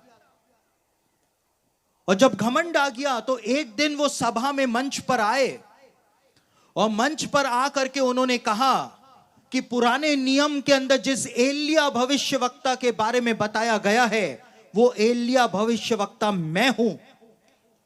और उन्होंने कहा कि पहला प्रेरित जिसको यीशु मसीह ने चुना था वो पतरस नहीं था, लेकिन वो मैं हूं, मुझको परमेश्वर ने चुना है। और जैसे ही उनके मुंह से ये शब्द निकले, घमंड सिर में चढ़ गया। जैसे ही ये शब्द उनके मुंह से निकले, उसके बाद उनकी सेवकाई जो है वो निरंतर नीचे आती चली गई, निरंतर नीचे आती चली गई। और अंत में एक टूटे हुए दुखी पुरुष के रूप में उनकी मृत्यु हुई थी। लोग उनको देख करके हैरान हो जाते थे कि ये अलेक्जेंडर डोई है जिसको परमेश्वर ने इतने सामर्थ्य के साथ इस्तेमाल किया था, लेकिन वो घमंड उस व्यक्ति को ले डूबा। परमेश्वर के एक और दास थे जिनका नाम था स्टीफन जेफरी। और स्टीफन जेफरी जो थे, उनको परमेश्वर ने गठिया रोग ठीक करने का वरदान दिया था। ऐसे गठिया रोग जिसमें लोगों की हड्डियां मुड़ जाती हैं, जोड़ मुड़ जाते हैं, वो लोग भी जब स्टीफन जेफरी से प्रार्थना कराते थे तो गठिया दूर हो जाया करता था। जो लोग व्हील चेयर पर आते थे वो उठ करके अपने पैरों के बल जाया करते थे उनकी सभाओं से। लेकिन जब स्टीफन जेफरी के अंदर घमंड आ गया कि परमेश्वर ने मुझको सामर्थ्य दी है, घमंड आ गया, तो आपको जान करके हैरानी होगी कि खुद स्टीफन जेफरी को अर्थराइटिस हो गया, गठिया हो गया, उनकी हड्डियां ट्विस्ट हो गई, मुड़ गई। और अंत में हड्डियों के मुड़ जाने से, गठिया के रोग के हो जाने से, तड़प तड़प करके दर्द से कर्राते कर्राते स्टीफन जेफरी की मृत्यु हुई थी। परमेश्वर के वो महान सेवक जिनके सामने कोई नहीं खड़ा हो सकता था, घमंड ने उनको गिरा दिया। परमेश्वर के एक और बड़े सेवक हुए जिनका नाम था विलियम ब्रैनम। और भविष्यवक्ता के रूप में वो अनॉइंटिंग परमेश्वर ने इनको दी थी। ये जिसके लिए भविष्यवाणी कर दिया करते थे वो सही साबित हो जाया करती थी। एक बार एक महिला इनकी सभा में आई और आकर के कहा मैं गवाही देना चाहती हूं। उसको माइक दिया गया और उसने माइक के ऊपर आकर के विलियम ब्रैनम के लिए कहा कि ये झूठा आदमी है, मुझको तो कोई बीमारी थी ही नहीं, मुझको तो कोई कैंसर नहीं था, ये झूठा आदमी है और मैं कोई ठीक नहीं हुई हूं क्योंकि मुझको तो कैंसर था ही नहीं। और खूब विलियम ब्रैनम को गालियां बकी, उसने आके नीचे गिराया। विलियम ब्रैनम उठे और विलियम ब्रैनम ने आकर के उस औरत को देखा और उस औरत को कहा कि तेरे शब्द जो मुंह से निकले हैं, यही कैंसर जो है अब जीवन भर तेरे ऊपर लगा रहेगा और तू इससे बाहर नहीं निकल पाएगी। वो उसी समय वहां पर गिर गई। लोगों ने अपनी आंखों से देखा, उसके शरीर के ऊपर कैंसर जो है वो दिखाई देने लग गया और उसी कैंसर में तड़प तड़प करके वो महिला जो थी वो मर गई कुछ सालों के बाद। लेकिन यही विलियम ब्रैनम जब इतना घमंड इनके अंदर आ गया तो एक दिन ये आए, मंच पर आए और आकर के इन्होंने कहा कि प्रकाशित वाक्य के 11वें अध्याय के अंदर जिन 2 गवाहों के बारे में बताया गया है, उन 2 गवाहों में से एक मैं हूं और मैं इस पृथ्वी पर आ गया हूं।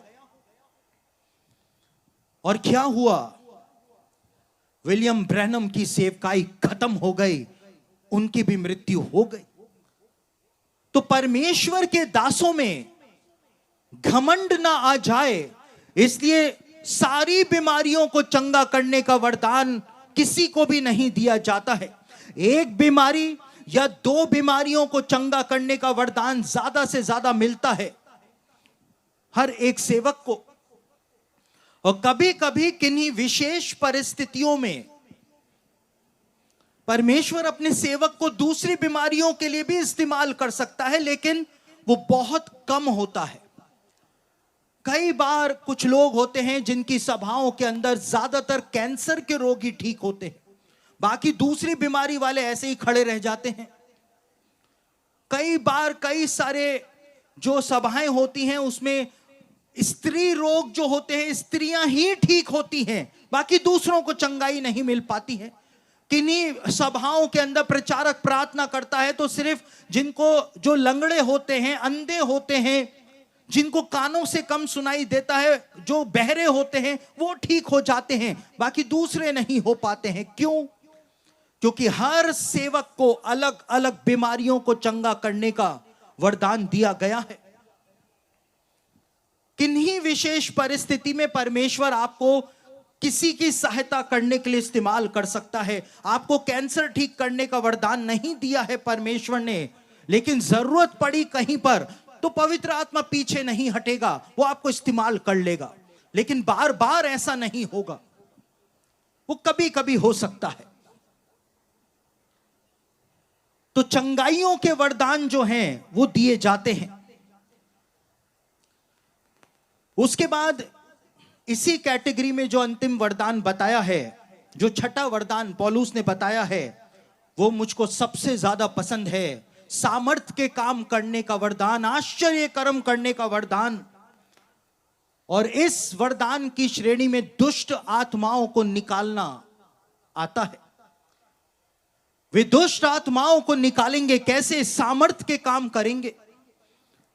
और बाइबल में इसके बारे में हम कहां पर देख सकते हैं? दाऊद ने भालू और सिंह को अपने हाथों से ही मार दिया था। अब पढ़ने में तो यह बहुत आसान लगता है कि दाऊद ने सिंह को अपने हाथों से मार दिया, लेकिन एक शेर जो होता है, एक बब्बर शेर जो होता है, वो कोई ऐवे ही नहीं होता है। एक बब्बर शेर जो होता है, एक सिंह जो होता है, एक बार यदि वो किसी भैंसे को भी पकड़ लेता है तो 30 सेकंड के अंदर, सिर्फ 30 सेकंड में एक शेर यदि किसी भैंसे को पकड़ ले तो 30 सेकंड में उसके सारे हड्डियों को तोड़ करके रख देता है। इतनी ताकत एक बब्बर शेर में होती है। और एक पंजा यदि किसी जानवर के ऊपर मार दे, हाथी के ऊपर भी मार दे, तो हाथी खड़ा नहीं रह सकता है, इतनी ताकत होती है। और शेर के जो नाखून होते हैं, वो जब एक बार किसी के ऊपर पड़ जाते हैं तो मांस के लोथड़े हवा में उछाल देते हैं, इतनी ताकत उसमें होती है। यहां पे लिखा है कि दाऊद ने अपने हाथों से सिंह को मार डाला, भालू को मार डाला। यह है सामर्थ का काम करने का वरदान। यहोवा का आत्मा बल के साथ उसके ऊपर उतरा। एलिया जो था उसने आसमान से आग उतार दी थी, और एलिया ने आहाब राजा से कहा कि अपने रथ में बैठ करके फटाफट अपने महल पहुंच, क्योंकि बारिश आने वाली है।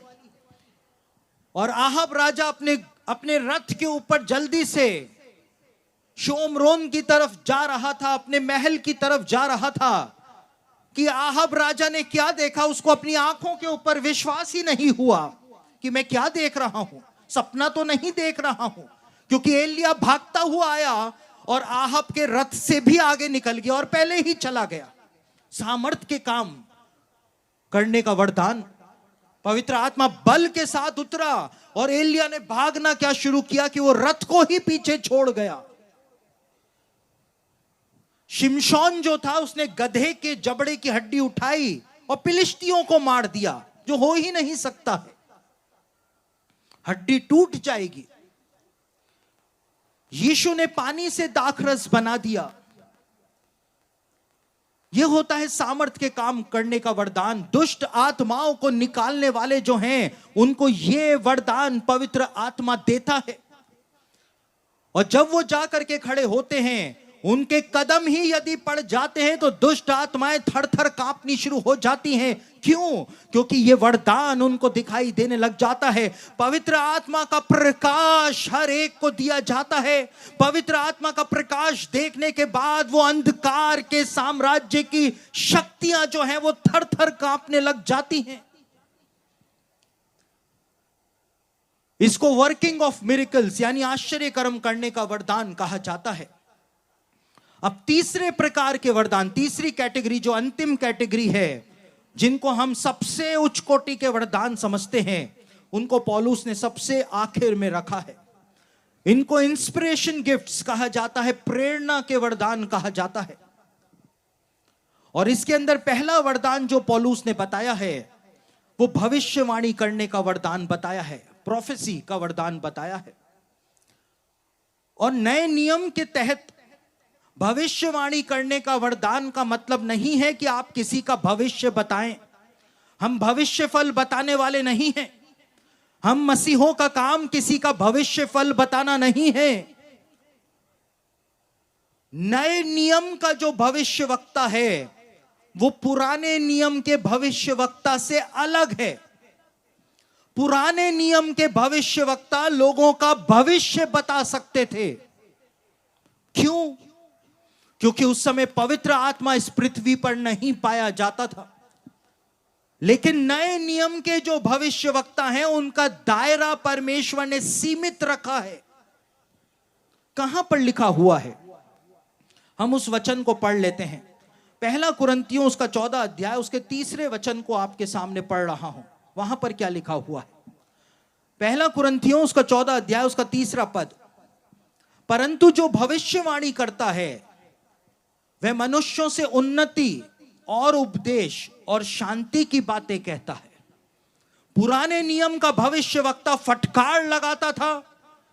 पुराने नियम का भविष्यवक्ता दंड की घोषणा करता था। पुराने नियम का भविष्यवक्ता मुर्दों को जिंदा कर दिया करता था। पुराने नियम का भविष्यवक्ता भविष्य बताया करता था, तू कल मर जाएगा। यह पुराने नियम का भविष्यवक्ता था।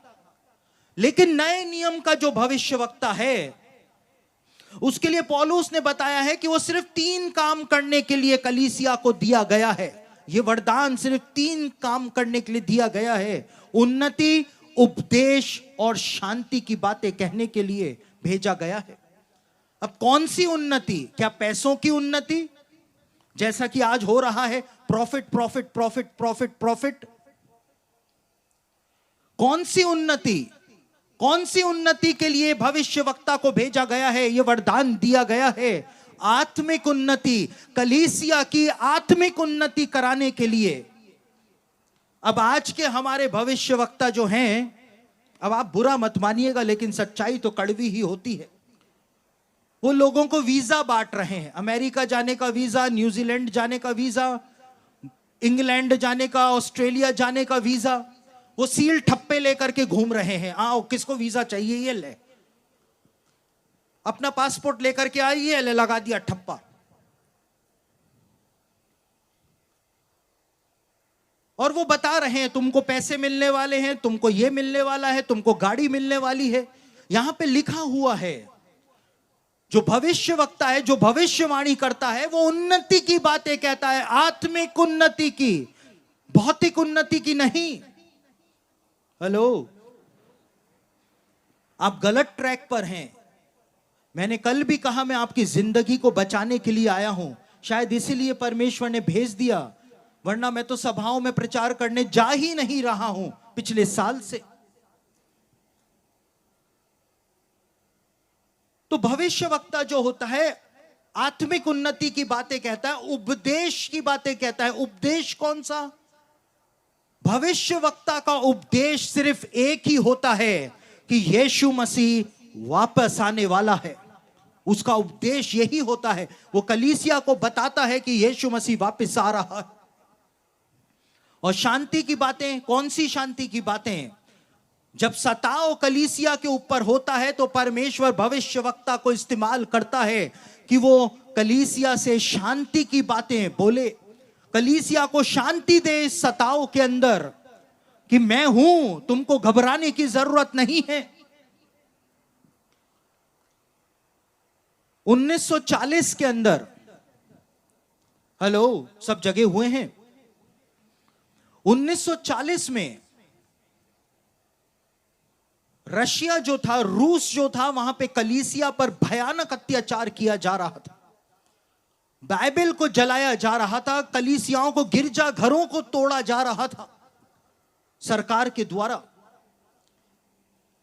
और मसीही लोग जो थे, अगर किसी को भी पता चलता था कि ये बाइबल पढ़ता है, ये यीशु मसीह को मानता है, तो उसके घर का हीटिंग सिस्टम बंद कर देते थे। घर को गर्म करने वाला जो सिस्टम होता है, उसका कनेक्शन सरकार काट देती थी। रशिया में, रूस में इतनी ठंड पड़ती है कि -60 डिग्री, -70 डिग्री तक जो तापमान है वो पहुंच जाता है, इतनी ठंड पड़ती है। और यदि हीटिंग सिस्टम काट दिया जाए तो लोग वैसे ही मर जाएंगे। और जो मसीही लोग थे वो अंडरग्राउंड होकर के इबादत किया करते थे, आराधना किया करते थे, और बाइबल नहीं रख सकते थे। इसलिए रूस में रहने वाले जो मसीही थे वो बाइबल के एक एक पन्ने को अपने घर ले जाया करते थे, सिर्फ एक एक पन्ने को, एक एक पृष्ठ को। और जब वो मिलते थे अंडरग्राउंड तो एक एक पृष्ठ सब ला करके जोड़ते थे, बाइबल बनाते थे और बाइबल पढ़ते थे। ऐसी हालत वहां पर हो गई थी। और 1940 के दशक में जब यही हालात रूस के थे, कलीसिया पर भयानक अत्याचार हो रहा था, एक अंडरग्राउंड कलीसिया चल रही थी, कि अचानक से ही पवित्र आत्मा ने भविष्यवाणी का वरदान दिया एक महिला को। और वो महिला खड़ी हुई, लोग रो रहे थे कि प्रभु कब कब इस अत्याचार, इस सताव का अंत होगा। तो भविष्यवाणी परमेश्वर की ओर से आई। भविष्यवाणी जो करता है वो कलीसिया से उन्नति, उपदेश और शांति की बातें कहता है। और वो महिला खड़ी हुई और उसने कहा कि हमने जो अभी अभी प्रार्थना करी है, परमेश्वर ने उस प्रार्थना का उत्तर दे दिया है। और इसका चिन्ह यह है कि मॉस्को में, रूस की राजधानी मॉस्को में आज अभी और इसी समय एक बच्चे का जन्म हुआ है। और वही बच्चा बड़ा होकर के कलीसिया पर से सताव का अंत करेगा। और इसका निशान यह होगा, उस बच्चे को तुम ऐसे पहचानोगे कि उस बच्चे के माथे पर एक बड़ा लाल निशान तुमको दिखाई देगा। और इस भविष्यवाणी के 50 साल के बाद कलीसिया ने अपनी आंखों से उस व्यक्ति को देखा जो रूस का राष्ट्रपति बना। और रूस का राष्ट्रपति बनने के बाद उसी बच्चे ने बड़ा होकर के कलीसिया पर से सताव का अंत किया। और उस बच्चे को हम मिखाइल गोर्बाचोव के नाम से जानते हैं। और मिखाइल गोर्बाचोव के माथे पर एक लाल निशान, एक बर्थ मार्क जो है वो बना हुआ था, जिसको आप आज भी देख सकते हैं। यह होता है भविष्यवाणी का वरदान। भविष्यवक्ता जो है वो कलीसिया से आत्मिक उन्नति की बातें कहता है, पैसों की उन्नति की बातें नहीं कहता है। वो यीशु के दूसरे आगमन का उपदेश देता है और सताव में कलीसिया को परमेश्वर का संदेश ला करके देता है। प्रेरितों के काम उसका 21 अध्याय, उसके 9वें वचन के अंदर फिलिप्पुस की 4 बेटियों के बारे में बताया गया है जो भविष्यवाणी किया करती थी। लेकिन उन चारों बेटियों को, फिलिप्पुस की 4 बेटियों को कहीं पर भी भविष्यवक्तन नहीं, शांति की बातें किया करती थी। और यह भविष्यवाणी का वरदान जो है वो किसी को गाइडेंस देने के लिए नहीं दिया गया है। पुराने नियम के भविष्यवक्ता लोगों का मार्गदर्शन किया करते थे कि क्या करना है, हमला करें ना करें, क्या करें, कहां पर जाएं, भविष्यवक्ता बताते थे। क्यों? क्योंकि पवित्र आत्मा सिर्फ भविष्यवक्ता के पास पाया जाता था। लेकिन यीशु के बलिदान के बाद पवित्र आत्मा सामर्थ के साथ उंडेल दिया गया। अब हर कोई पवित्र आत्मा प्राप्त कर सकता है। इसलिए भविष्यवक्ता कभी भी आपका मार्गदर्शन नहीं कर सकता है, वो सिर्फ परमेश्वर का संदेश आपको बताएगा। एक उदाहरण देता हूं। पौलुस यरूशलेम की तरफ जा रहा था। वो परमेश्वर की योजना नहीं थी। परमेश्वर चाहता था पौलुस और अन्य जाति जगत में आगे जाए। अपनी जिद की वजह से पौलुस यरूशलेम जा रहा था। और जब वो जा रहा था, एक कलीसिया में रुका हुआ था, तो प्रेरितों के काम में बताया हुआ है कि कई सारे भविष्यवक्ता यरूशलेम से आए उस कलीसिया में। और अगबुस नाम का एक भविष्यवक्ता जो था, वो आया और पौलुस का बेल्ट जो था वो वहां पर पड़ा हुआ था। उसने पौलुस का बेल्ट उठाया, अपने हाथों को पौलुस के बेल्ट से बांधा, अपने पैरों को पौलुस के बेल्ट से बांधा और भविष्यवाणी करी कि जिस व्यक्ति का ये बेल्ट है उसको यरूशलेम के अंदर यहूदी ऐसे ही बांधेंगे। भविष्यवाणी खत्म, परमेश्वर का संदेश खत्म। पौलुस, आपको यरूशलेम नहीं जाना चाहिए, वहां पर ऐसा हो सकता है, ऐसा हो सकता है, वैसा हो सकता है। अगबुस ने नहीं कहा, यह भविष्यवक्ता के अधिकार क्षेत्र में नहीं है। भविष्यवक्ता का काम है सिर्फ परमेश्वर का संदेश पहुंचाना। पौलुस को यरूशलेम जाना है नहीं जाना है, यह पवित्र आत्मा पौलुस को बताएगा, कोई भविष्यवक्ता नहीं बताएगा। पौलुस कहता है पवित्र आत्मा हर नगर में गवाही दे दे करके मुझसे कहता है कि बंधन और कलेश तेरे लिए तैयार हैं। लेकिन अपनी जिद की वजह से पौलुस फिर भी यरूशलेम गया।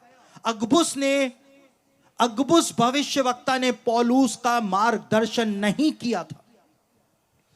प्रेरितों के काम की पुस्तक में ही बताया है कि यह अगबुस भविष्यवक्ता जो था, कलीसिया का भविष्यवक्ता जो था, ये आया और इसने आकर के परमेश्वर का संदेश कलीसिया को दिया कि एक अकाल पड़ने जा रहा है। अब अकाल पड़ने जा रहा है, क्या किया जाए, कैसे किया जाए, आगे क्या होगा, क्या करना है, क्या पॉलिसी है, यह भविष्यवक्ता का काम नहीं है। भविष्यवक्ता आपकी अगुवाई नहीं कर सकता है, वो सिर्फ परमेश्वर का वचन ला करके आपको देगा। और उसके बाद लोगों ने इस बात का निर्णय लिया कि हम पैसे जमा करके यरूशलेम में प्रेरितों के पास भेजेंगे। ये लोगों का निर्णय था, भविष्यवक्ता ने उनको नहीं कहा था कि तुम ऐसा करना। कई बार ऐसा होता है, कई बार हमारे पास भी ऑफिस के अंदर फोन आते हैं, लोग कहते हैं कि वो फलाना भविष्यवक्ता जो है उन्होंने कहा, वो कहते हैं कि तुमको इससे शादी करनी है और इससे शादी नहीं करनी है। ये भविष्यवक्ता का काम नहीं है। भविष्यवक्ता आपकी अगुवाई नहीं कर सकता है, वो आपका निर्णय है, या पवित्र आत्मा आपको बताएगा आपको क्या करना है। एक कलीसिया के अंदर पास्टर साहब की वाइफ जो है वो अलग ही अपनी मिनिस्ट्री चला रही है, भविष्यवक्तन बनी हुई है, कलीसिया के बच्चों को परेशान किया हुआ है, मैच मेकिंग करती हैं, तुमको इससे शादी करनी है, तुमको इससे। मजाक चल रहा है। कोई भी आपकी अगुवाई नहीं कर सकता। आपको परमेश्वर का संदेश भविष्यवक्ता बताएगा। वो बताएगा कि ये बात है, वो इस बात को कहेगा कि परमेश्वर आपके विवाह के लिए अपनी योजना को प्रकट करेगा। वो ये लड़की जो है आपको इससे शादी करनी चाहिए या नहीं, ये परमेश्वर से आप पूछो। वो ये नहीं बोल सकता है कि इस लड़की से आपको विवाह नहीं करना है या इस लड़के से आपको विवाह नहीं करना है। भविष्यवक्ता कभी नहीं बोल सकता है, ये उसके अधिकार क्षेत्र में ही नहीं है। लेकिन फिर भी आज ऐसा ही हो रहा है। भविष्यवक्ता जो है वो कलीसिया के लोगों को डांट भी नहीं सकता है, क्योंकि कलीसिया को डांटने का अधिकार सिर्फ प्रेरित के पास है और शिक्षक के पास है, भविष्यवक्ता के पास नहीं है। और पहला कुरिन्थियों उसका 14 अध्याय उसके 32वें वचन के अंदर पौलुस ने भविष्यवक्ताओं को कंट्रोल में रहने के लिए कहा है। पौलुस कहता है, पहला कुरिन्थियों 14 अध्याय उसके 32वें वचन में, यहां पर क्या लिखा हुआ है? पौलुस कहता है भविष्यवक्ताओं की आत्मा भविष्यवक्ताओं के वश में है। कई बार ऐसा होता है कि भविष्यवक्ता को प्रचार करने के लिए कलीसिया में बुलाया जाता है और वो मंच पे आते के साथ ही भविष्यवाणियां करने लगता है। 1 घंटे, 1.5 घंटे, 2 घंटे, 2.5 घंटे बस बकता ही रहता है।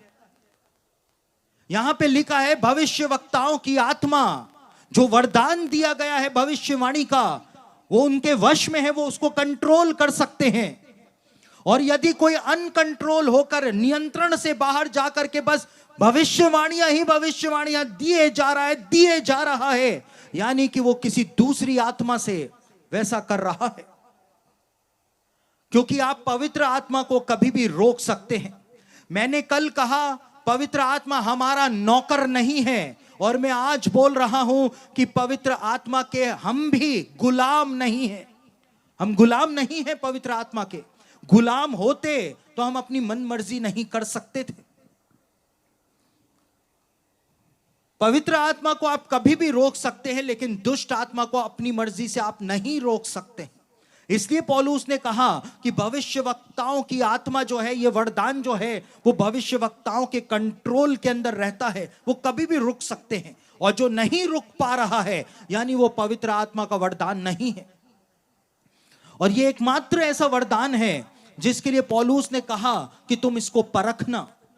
पहला कुरिन्थियों 14 अध्याय उसके 29वें वचन के अंदर पौलुस कहता है कि भविष्यवाणियों को परखो, भविष्यवक्ताओं को परखो।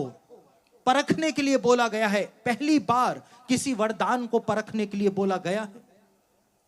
और इसी कैटेगरी के अंदर जो दूसरा वरदान आता है, जो कि 8वां वरदान है, वो अन्य अन्य भाषाएं बोलने का वरदान पवित्र आत्मा देता है, जिसको लेकर के आज कितने सारे लोगों ने कितना भ्रम कलीसियाओं के अंदर फैला दिया है। मैं 5-10 मिनट में अपनी बात को समाप्त कर रहा हूं, आप लोग घबराए नहीं। बाइबल के अंदर 3 प्रकार की अन्य भाषाओं के बारे में बताया गया है। पहले प्रकार की अन्य भाषा के बारे में जो बताया गया है, जिसके बारे में प्रेरितों के काम पहला अध्याय और प्रेरितों के काम दूसरा अध्याय 1 से 4 के अंदर हम पढ़ते हैं। वो पहले प्रकार का वरदान है अन्य अन्य भाषा का, जहां पे लिखा है कि प्रेरित जो थे वो तो अपनी भाषा के अंदर बोल रहे थे, हिब्रू भाषा में, अरामी भाषा में या यूनानी भाषा में बोल रहे थे। लेकिन जितने भी लोग वहां पर जमा थे, उनको अपनी अपनी भाषाओं के अंदर प्रेरितों की भाषा समझ में आ रही थी।